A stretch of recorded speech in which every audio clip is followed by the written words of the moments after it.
What's up, everybody? Welcome back to another video by Helmet to Helmet 49ers podcast. I'm your host, JT. My co-host is my dad. Bang, bang, faithful. Niner gang. Well, first one to like, And subscribe. cue the intro music. Droopy on the beat. Bang, bang, Niner gang. Bang, bang, Niner gang. Bang, bang, Niner gang. Bang, bang, Niner gang. Bang, bang, Niner gang. Okay, I hope you like the new intro music. Well, it's not permanent, but it was just for this podcast. Yeah. Because Yeah. the Niners beat the Lions 34-31. Yeah. In the NFC Championship game in Levi's. That was awesome. And you make some cheering. And some applause. So, the 49ers are going to the Super Bowl. Woohoo! This is what we've been hoping for every year, of course, but yeah, especially this year. So, yeah. And we were at the game. Like we said, we did go to the game, and seats were pretty good, even though it was high up. Good view. And the crowd was pretty cool. Yeah, it was very loud. Yeah, yeah. Of course, mostly in the second half. The first half was kind of difficult, huh? Kind of difficult to watch. Yeah. At halftime, we were down 24-7. Yeah, yeah. The Lions came out really strong in the beginning, right? Yeah. Because they scored in 3 plays on the opening drive, and it was Jameson Williams, who you were scared of. And he played pretty well. He, of course, got the rushing touchdown in the beginning of the drive. And he got the juggling catch on Ambry Thomas. And then at the end of the game, he got receiving touchdown. So he played pretty well against us. Oh yeah, he did pretty good, I guess. I was a little afraid of him, and yeah, he played pretty well, and the Lions played definitely well, right? I mean, the Lions started off hot, right? Yeah, 3 plays. But the run game was great, right? Yeah. Because David Montgomery ran all over us. Jahmyr Gibbs, he did pretty well as well, but David Montgomery averaged over 6 yards a carry, which is crazy. And our run defense might be a weakness. It's looking like it because they haven't shooken off the bad play that they had in the divisional playoff game against the Packers, where Aaron Jones ran through us too. And we were hoping that Armstead coming back from injury from a long time off would help. Then it didn't help out so much. And then we thought, oh, well, I thought maybe he's just rusty. So, but once again, they gashed us inside, outside. We just looked confused. Our defense looked confused in the beginning. The people were wide open. Laporta was wide open. St. Brown was wide open. They were just throwing to the running backs, and we didn't seem like we had an answer to it, right? So,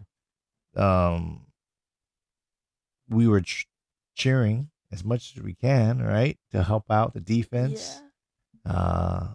But it was so deflating because they would still get first downs over first downs, and again and again and again, score and score. And we're like, oh my God, this is not a good game by the Niners defense for sure. If we can't stop them, how are we supposed to catch up if we can never force them to punt? Yeah, but in the second half, we stopped them a lot. Like, they didn't punt a lot, but Jahmyr Gibbs, he fumbled. And in my opinion, that's what really gave us a lot of momentum.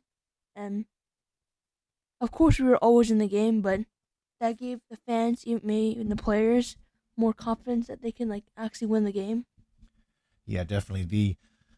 The defense wasn't playing well. So in my head, I was thinking, how can we catch up? We can keep scoring, but we're already down. So how are we supposed to catch up? The D would have to hunker down and stop them, and especially a turnover. well, Brandon McCaffrey was playing pretty well. He wasn't getting tons of yards on average. He would have some, good runs here and there. Debo, Purdy was playing pretty well. He had some deflections, right? Aiden Hudson? Mm-hmm. Yeah, two in the beginning of the game. Yeah, it seemed like one of those types of games, like Chris Jones batting down Jimmy G's passes, and it just seemed like things were just not working out for us in this game. It just felt like a replay of the last NFC Championship game, for you and I when we were at SoFi. So, excuse my voice. It's still kind of rattly from from the game, but a lot of screaming, and the catch, right? Wasn't it the Ayuk's catch was Yeah, that was crazy. that was Some people were saying that the U catch was the one that gave everyone the confidence that they could win the game yeah, and turn the tides. yes, exactly. That started things for sure. Uh, in the third quarter, we seemed like we were getting our groove back, and then Purdy went deep, um, and it hit the cornerback's hand, and then it bounced off their their face mask, right? Yeah. And then Ayuk saw it, and was diving, and was able to catch the ball. Um, we were there, and everybody saw the replay, and it looked like Ayuk was not touched, and it should have been a touchdown. And people were booing Shanahan. People around us too, I was saying, challenge it, challenge it. It's worth a touchdown, it's worth a try. But on TV, it seemed like there was a replay that totally showed Ayuk being touched after he caught the ball. So down by contact. Um, so that really, so there was a couple of names for that. That was like people talking about calling that the catch four, compared to the catch, of course, with Dwight Clark, the catch two with Steve Young and Sean Taylor? no, T.O. Against Green Bay. And then the catch three, I believe it was Alex Smith and Vernon Davis. And then this one, the catch four. um, I heard the immaculate deflection was another one, or the ladybug catch. Because didn't you have a ladybug on his cleat in the game, before the game? Yeah, that's what Ayuk said. It was a ladybug that landed on his shoes before the game, and he says, "You know what that means," and basically it gives you good luck. So, and the NFL Network, Good Morning Football, they said they should just call it the ladybug catch. Oh, that's not bad too. Anyways, so yeah, that what happened after the that catch. Well, not directly after, but pretty soon after Uh-huh. on third and goal. Yeah. You got a touchdown. Yeah. Tight window. Purdy threw it. That window closed real quickly. But you got the touchdown, like JT said. And then after that, we kicked off and touchback. Detroit got the ball at the 25-yard line. And then what happened after that? Jameer Gibbs fumbled, like we said earlier, and it was forced by Tasson Gibson, and Eric Armstead recovered the fumble. Yeah, that's great. It's exactly what we needed, right? We needed to score, and we needed to stop them. And to stop them quickly is get a turnover. Don't even let them march down the field because they were marching on us at will. So, yeah, definitely that was so pivotal. I think that could have been the play of the game, to really turn the tide. The Ayuk one was great. We need to score, but we needed the ball back again. And that fumble at the 25-yard line gave us the ball at the Lions 25. So soon after we marched down, and Who got the touchdown for that one? It was Christian McCaffrey for Yeah, 1 yard. And that yeah. was his second touchdown of the game. Touchdown machine. He is. He is. He's great. He's great. We're so lucky to have him. Yeah. So that put us up even closer to what was the score at that time? I don't even know. Keeping track of that. I believe it was 24-24. Tied up at that time. Yeah.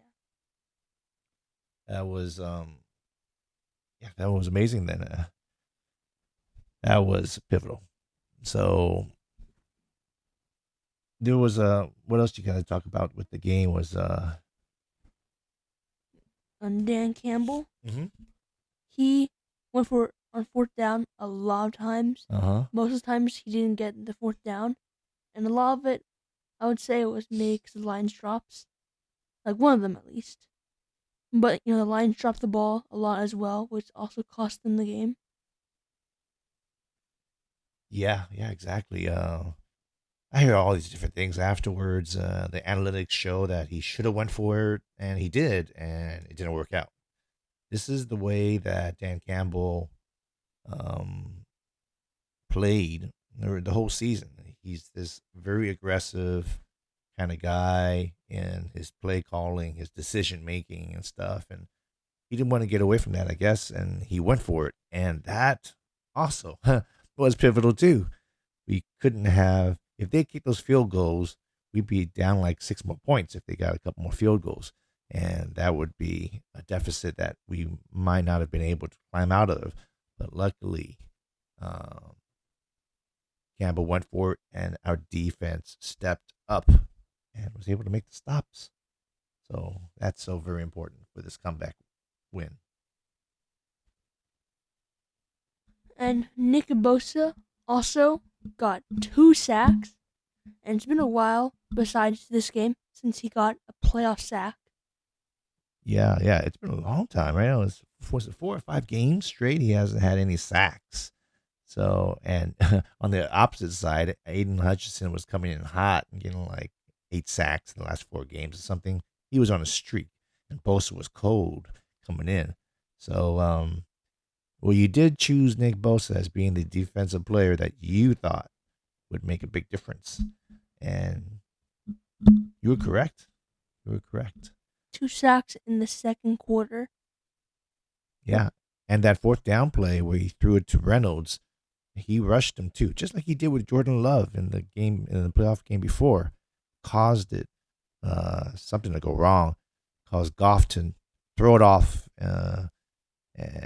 off kilter and not get a good pass in, and Reynolds was able to make that catch. So all that together, he did pretty good. You said PFF grade was pretty high for Bosa, huh? 80.2. Isn't his usual 90, but 80.2 is still pretty good. Highest on the team. Oh, really? Okay, that's great. That's awesome. What else do I have in my notes? What else did you say? Oh yeah, Hutchinson. Like we were saying, Hutchinson was hot coming in, and he was quieted by Colton McKivitz. And George Kittle as well. Oh, George Kittle. Yeah, there was a very famous one, right? Yeah. It won run. Angry run on the Good Morning Football show. Yeah, George Kittle won the scepter for that block of Aiden Hutchinson. He pancaked him on that play. But Cole McKivitz didn't have a good PFF grade. He had 58.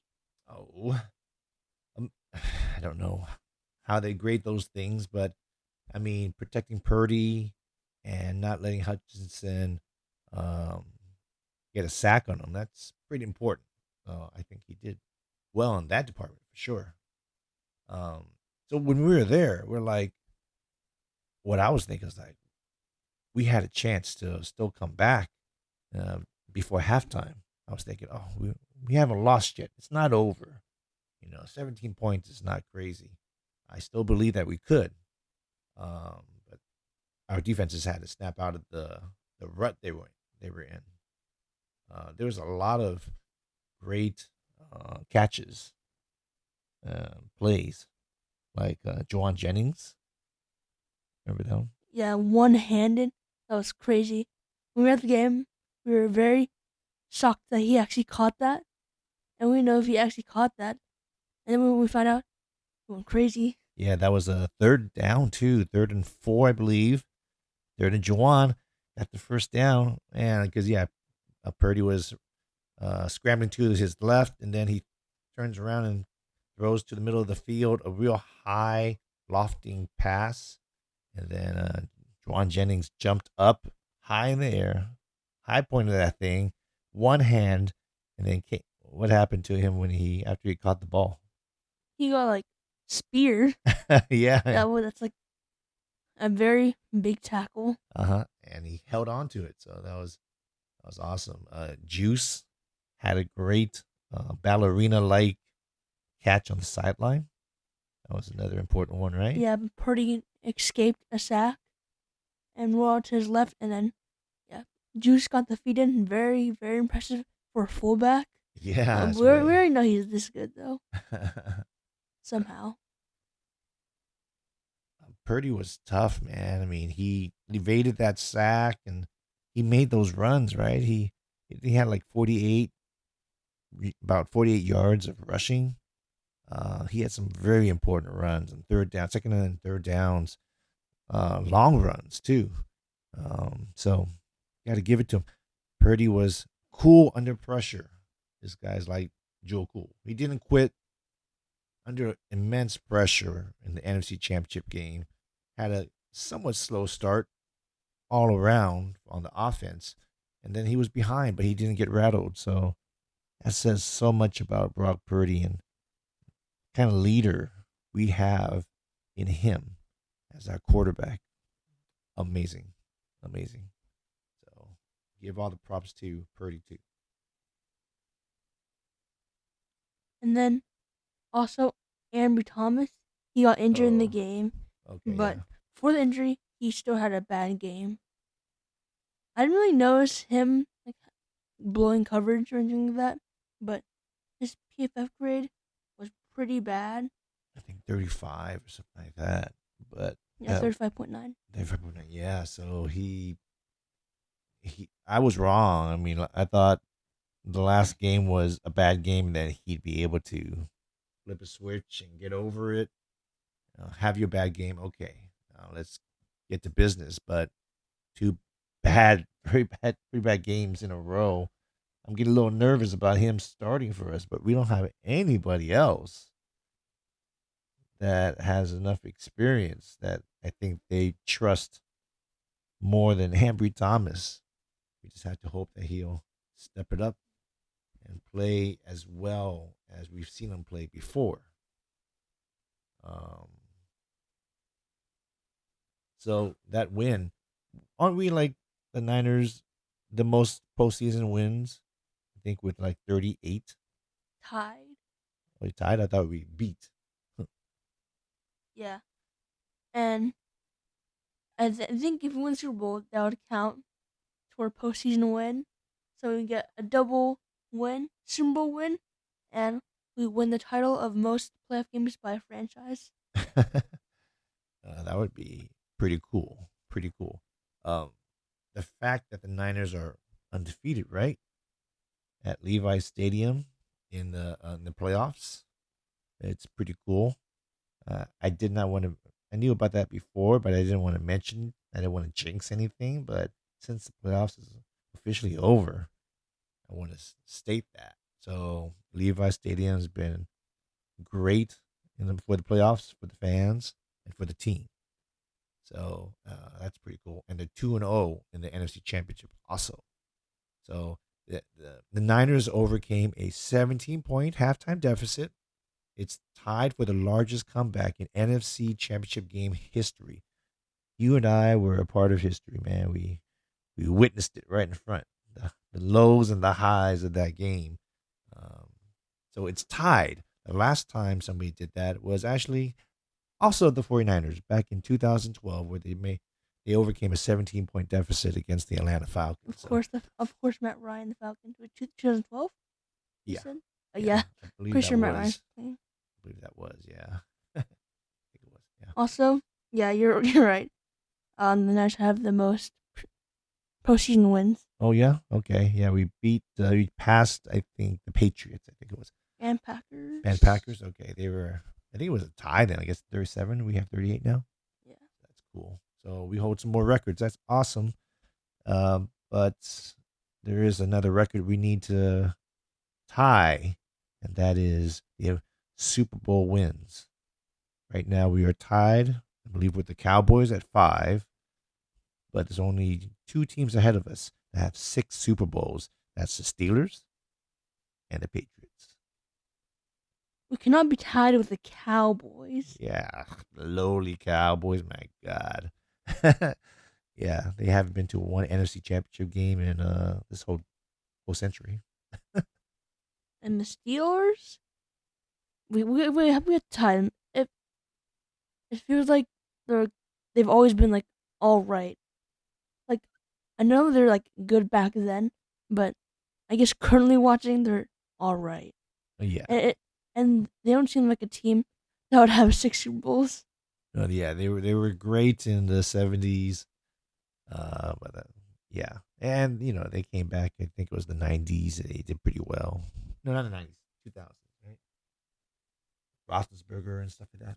Yeah. So yeah, they had a low run too. So we got to get back to our glory days once more.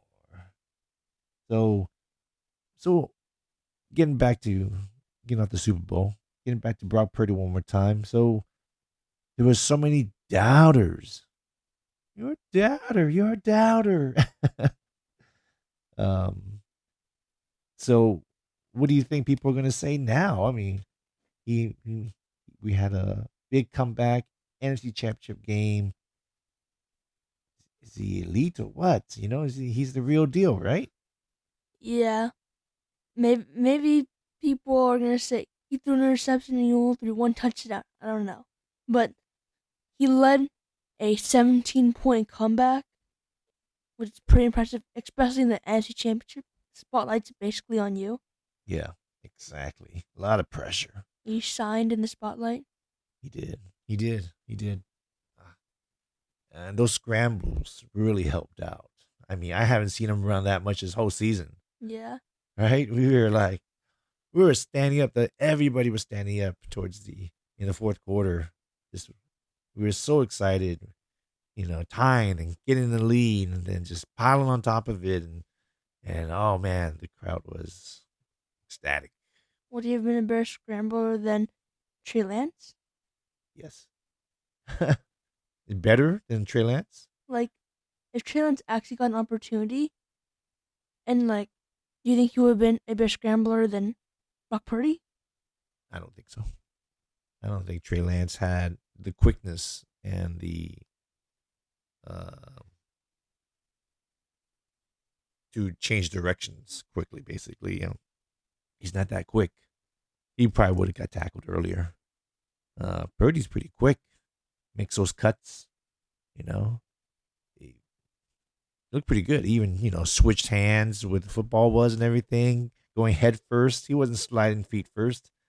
The guy's a gamer. That one run, if Debo wasn't in the way, he probably would have chucked some Lions over it and got in the end zone. I could totally see that. He was running full speed and he was going to chuck some people down. I just don't want him to fumble. Yeah. Well, yeah, that's not a wood, but I don't. He seems pretty secure. Yeah. So, yeah, we've been saying maybe it's a little biased or a lot biased, but I mean, Purdy has proven a lot. So, the Purdy haters, the non-believers, he must have turned some people, their decisions around and agreed that Purdy is a great quarterback, not just a game manager or a system quarterback. Much more than that too. He's that plus more. So love the guy. Okay, back to some negative stuff from the game. Jake Moody, he missed a 48-yarder in the beginning of the game. Oh man, that was the worst. That was everything was piling on, right? It was like our defense was doing well. We finally get into field goal range. Couldn't get a touchdown. Field goal range, and he misses. I was like, oh my god, he's still not over it yet, right? Yeah, it was already 48 yards, but I feel like he still should have made that. Did you see it on the jumbotron? Oh, well, once he kicked, I decided to look at the jumbotron because I couldn't tell Yeah, I if he didn't was look at the making it. jumbotron. I just looked at the kick. I looked at the ball, and I couldn't even tell if it went in and out. So I didn't even know how he missed. But he kicked it off to the right. I saw the replay later on. Wide right. Wide right again. Yes. Oh my god. But he kind of came back again, like he needs to miss a field goal every game or something. And then what he hit? 43? 43 yarder or something? Let me. And maybe a 41? Um, Remember what quarter was in? I don't remember. It's got to be Oh, third and yeah, fourth? 43 yarder 43 yarder. Yeah. in the third. In the third, yeah. I think there's one. Maybe in the fourth? So, Mm, yeah. no. Yeah, so that was Oh, yeah, you're right. There was another field goal. 33 yards. 33. Okay. We gotta go in the 30s for him to make it. That's great. Yeah. Got to be like goal line, field goal, just yeah, he's making me a little nervous. Okay, yeah, that's not great. All right, so Wait, and also, Chase Young, uh-huh. he didn't have much effort on the Jameer Gibbs touchdown. Mm-hmm. Like, he was jogging. He wasn't, like, actually trying to get it. And he was pretty close. And with Jameer Gibbs, like, spinning around, like, juking nice defenders, he easily could have gotten him, I think. If he tried. So, I think this is the only season we'll have Chase Young. After that, I'd say bye-bye to him. If he's not going to give effort for the NFC Championship game, when is he going to give a good effort? Oh, Hopefully he gives he's saving the effort for the Super Bowl. Sure. Yeah. Okay. If he didn't get enough effort, we might not even be able to get to the Super Bowl. Yeah. Anyways, no urgency in that guy. So, okay. We got to talk about Debo. That was the story last week, whether or not he's going to play or not, right? And he played and he did fantastic. He did Debo things, He didn't do any kickoff returns. I don't want him to. Because of his injury, but he played well. He took the handoffs. He ran the ball. He took the short passes and yacked and broke tackles. What was his stats? Well, for Debo, he got 89 yards. No touchdown, but that's okay. He got 7 rushing yards. Mm-hmm. That's a pretty good game, especially in the NFC Championship. Yeah. I read so many things. They were saying how important Debo is. How our offense is with or without him, and he's so important to the scheme and the play calling and everything like that. So, glad Debo's back. He seemed fine afterwards, so he should be good to go. So who do you think had a great game that really helped us get this victory? I mean, there's easy ones. Should I go easy? And why not? Sure. Let's go Brock Purdy. Yeah. He was so important, as we've already talked about, right? So clutch. Yeah, okay. On defense, maybe a less popular one, but Sean Gibson forcing the fumble was huge. Yeah, totally. That turnover. Yes, definitely. We needed a turnover. And that really turned the tide, I think. That was important. He even said that watching tape, they saw that Gibbs held the ball loosely. So I guess he went for the Peanut punch. peanut punch or something. I could not tell exactly how he got it out. It happened so fast, and it was a pile of people during that play. And yeah, that was super important, of course, play. But yeah, he McCaffrey, of course, he was the star again. He ran hard as always. This guy's like fighting for it. He wants this. He wants this Super Bowl ring badly. Of course, we found out that the Chiefs will be playing in the Super Bowl before the Niners game even played, so we knew who was going to the Super Bowl. So uh, just one more hurdle to go. Yep. And it's on February 11th, 3:30 p.m. Yeah, it's going to be if the Niners are favorite. I heard the opening was about 1.5 points favorite. So, but truthfully, I feel like the underdog. I'm surprised they gave us the favorite because the Niners have not been playing very well. Are we 2 points now? It ranges, but yeah, it opened at 1.5 from what I heard. Right after the game was over, so I think it's 2 points now, and yeah. So the Niners have not been playing great the last two games, and Yeah. yet we're favorites. It's kind of weird. I'd rather be the underdog. I'd rather be the surprise, and people think, the Niners can't do it. It's Patrick Mahomes, right? Your playoff Patrick Mahomes is like different. Yeah, like they've been to like what 6 AFC championships or something like that. Yeah, and this time Something. they didn't have the first round bye, and he still managed to get there. Yeah, and yeah, he was on the road too, and him and Travis Kelsey broke a record that was held by Montana and Rice, right? Yeah. For most postseason like receptions between each other. So they're on a roll still. Rashid Rice is looking good, and Jose Pacheco's running the ball well for the most part, right? And mostly, I think I've been hearing a lot about their defense. So that's all those things. I don't know why we're favorite, but I'd rather not be. Yeah, because I think the underdog is going to win this time, and I feel like we're the underdog. So Yeah, we just need to start off strong and end off strong in the Super Bowl, and then you're probably gonna win the game if you do that. yeah, yeah, yeah. The going to the game was awesome, and the Lions fans that were around us were very respectful. They were cheering their Jared Goff and going, let's go Lions and everything. So It sound like let's go Niners. yeah, I totally did. So, but yeah, they were there. They were there, and they were good fans, from what I could tell. So, they have a great team. I like a lot of their players. So, very young team. So, maybe we'll see them again. Um, yeah. Well, that wraps it for today's video. Don't forget to like and subscribe, and goodbye.